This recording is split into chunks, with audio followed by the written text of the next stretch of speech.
Des stars du monde entier foulent cette semaine le tapis rouge du Festival international du film de Toronto. C'est une occasion pour les cinéphiles de voir les idoles, mais aussi d'assister à des premières mondiales.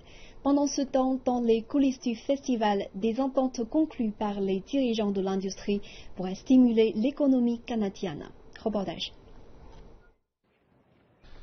Cette semaine, la plus grande ville du Canada accueille le gratin hollywoodien et plusieurs grands noms de l'industrie cinématographique lors du Festival international du film de Toronto. Les rues sont remplies de cinéphiles et de cinéastes, mais c'est presque comme ça toute l'année à Toronto. C'est que la ville se transforme en une réplique de New York, Chicago ou même Tokyo pour les producteurs de films. Les X-Men, Pacific Rim ou encore les Transformers ne sont que quelques-uns des films tournés ici. Et ce n'était pas que l'hospitalité canadienne qui les a attirés, mais des avantages fiscaux significatifs. Dans le but de séduire les productions à gros budget, des municipalités à travers le Canada rivalisent entre elles pour offrir les meilleurs avantages fiscaux. Dans certains cas, certaines productions ont réussi à couper de moitié leur fardeau fiscal. Comme moteur économique important, ils ont pu amener des investissements d'1 milliard de dollars lors des 3 dernières années pour la production de films et de séries télé. Ces investissements sont responsables de dizaines de milliers d'emplois. Nous avons une industrie vibrante ici, et c'est aussi vrai pour la post-production. Lors de cette rencontre, des producteurs et des investisseurs concluent des accords pour de nouveaux projets. Ils espèrent que les films seront réalisés ici même, au Canada. Nous avons des écoles qui forment certains des meilleurs experts en effets spéciaux et en graphisme au monde. Dans le passé, ils auraient peut-être dû se rendre à Hollywood, mais maintenant, ils peuvent faire carrière ici.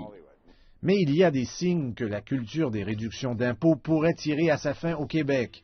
La province va réduire ses avantages fiscaux pour les projets de films de 20%.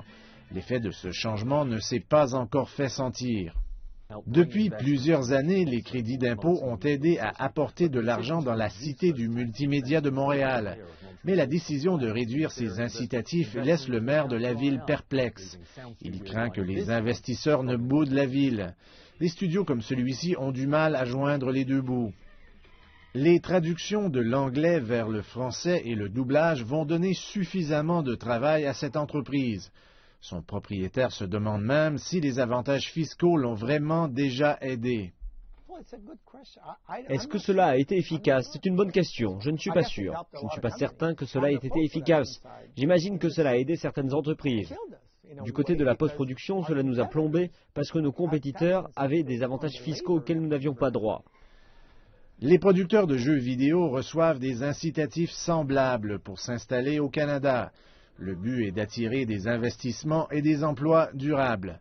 Mais comme les provinces tentent d'équilibrer leur budget, est-ce que des avantages fiscaux comme ceux-ci sont justifiés? Et si on y met fin, est-ce que les cinéastes vont arrêter de venir au Canada? C'est la question pour le moment.